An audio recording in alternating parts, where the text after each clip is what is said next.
Mark Carney is being described as a Trudeau 2.0. He won the Liberal Party leadership in a landslide and he's set to become Canada's next Prime Minister. Now, of course, the trade war between the United States and Canada has played a pretty key role in this result, and Mark Carney was pretty quick to take aim at Donald Trump, insisting that Trump won't win in the trade war. Here he is. Someone who's trying to weaken our economy. Yeah, Donald Trump. And Donald Trump, as we know, has put, as the Prime Minister just said, unjustified tariffs on what we build, on what we sell, on how we make a living. He's attacking Canadian families, workers, and businesses, and we cannot let him succeed. Interesting that Trump is having a bit of a reverse effect in Canada. Many people, I suppose, are feeling nervous about how the tariffs are going to impact them. But what's your assessment of Mark Carney's appointment, and what does it mean for the relationship between Canada and the United States? Well, the problem for Carney is, by his own logic, if Donald Trump's tariffs are an attack on the jobs and livelihoods of Canadian families, it's very easy for Trump to reverse that and say, actually, Canada is attacking American jobs and families. Does he want, for example, those jobs that were just brought to Indiana by Honda because of the tariffs to all of those families that are going to be supported in Indiana? Does Mark Carney want those incomes to support families in Canada? That's the problem with that logic. It's right on point to Canadian audiences. That's exactly what they want to hear.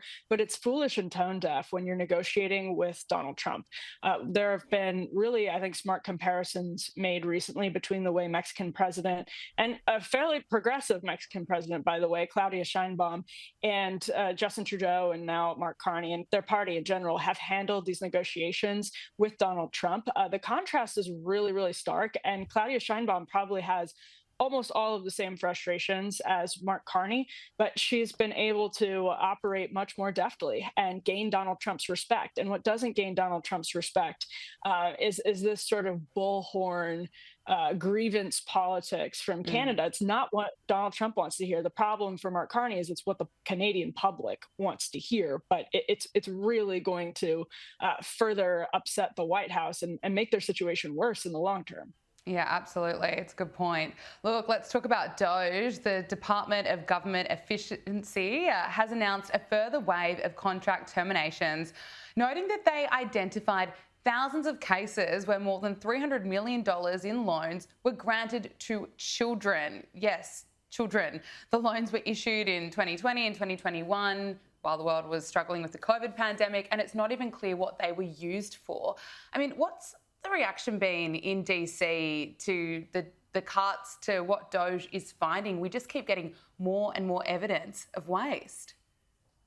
Yeah, and the problem is a lot of the legitimate cases of waste, fraud, and abuse are being conflated with some of the more like politically inflammatory, although I would argue popular policies, like, for example, DEI. The people on X have spent the last week arguing legitimately about transgender mice and whether Donald Trump was right in his joint address to Congress to talk about $8 million going to transgender mice, and that being a point of DOGE. But DOGE is also actually genuinely finding some inefficiencies in the federal government. And that's something that Democrats, we've seen a couple of Democrats come out and say, we should have done this. Why didn't we own this issue? The government is this stumbling leviathan, and it has all of these problems. This is bipartisan. And, Democrats now look at Republicans and say they're owning this issue that we owned with Bill Clinton in the 1990s. And it's bad politics for them because there are some legitimately awful cases like this one.